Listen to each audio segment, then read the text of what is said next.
Well, this is good news. The boil water advisory is over tonight, and MLGW says service has been restored to all customers who are not still dealing with broken pipes inside their homes. The focus now is on the future, modernizing the utility's aging infrastructure to prevent another water crisis. Action News 5's Joyce Peterson here now with a look at what's being upgraded at MLGW pumping stations. Joyce.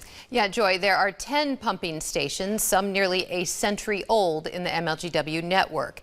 Tens of millions of dollars are being spent right now to upgrade the old equipment. In August, the MLGW Water Division managers gave me a tour of the Sheehan pumping station in East Memphis. Here is where your tax dollars are being invested to make sure our water service is safe and reliable. On a foggy Thursday night, MLGW crews in Arlington fixed the last of what Mother Nature broke. 250,000 shell-shocked MLGW customers. Right now, the ceiling is caved in. Water is coming from the floor on this side. Now have full water service again after 6 long days. A few months earlier, older infrastructure is just harder to keep running. MLGW Vice President of Engineering Nick Newman and Water Operations Manager Quentin Clark explained the upgrades being made to Tennessee's largest water company. The biggest change since the February 2021 freeze that crippled the system. We've got 8 new wells in service since then, and replaced some older wells that went either not working or not producing very well. Each well, which pulls pristine water up from the aquifer, costs $1.4 million.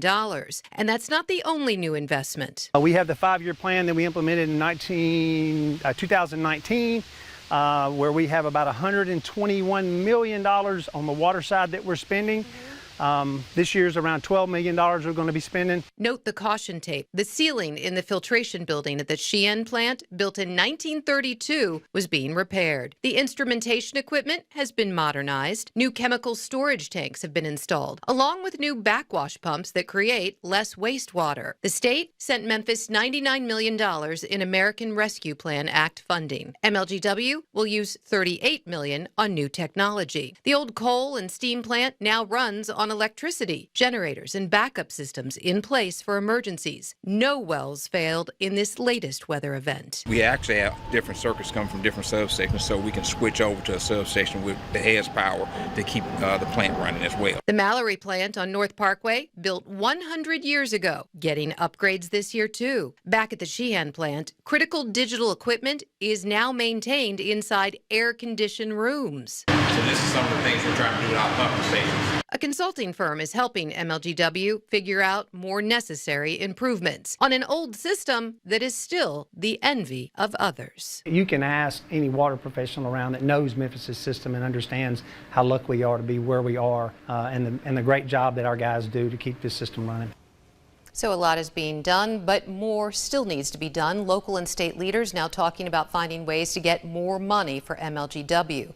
The IT department needs a boost to better communicate electronically with customers when there is an emergency. Live in studio tonight, I'm Joyce Peterson. Joy, back over to you.